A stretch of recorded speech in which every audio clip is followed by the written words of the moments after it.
Hi, it's Gary again from Stonyfield.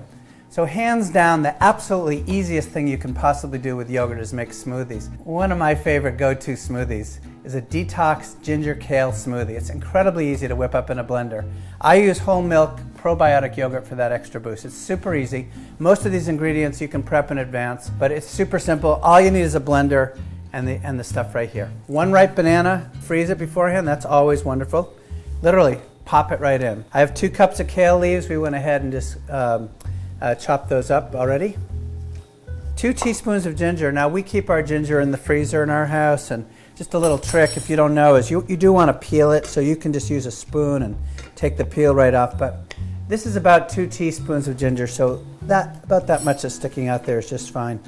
And again, the blender is going to take care of the bulk of it, so you don't really have to worry about grating it. So again, you're not worrying about precise measurements. The key ingredient, of course, is a cup of Stonyfield whole milk probiotic yogurt, but you can use whatever yogurt you want. I'll put a little bit of orange juice in. This is about 1/3 of a cup.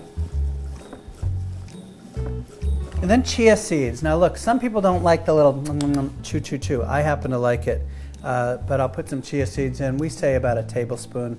A little bit of cinnamon.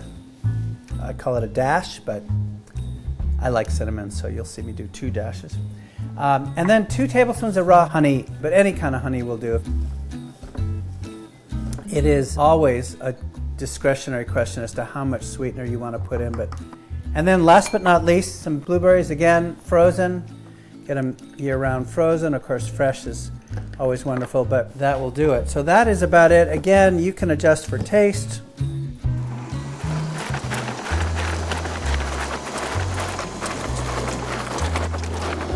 You decide the viscosity that's best for you. That was about it.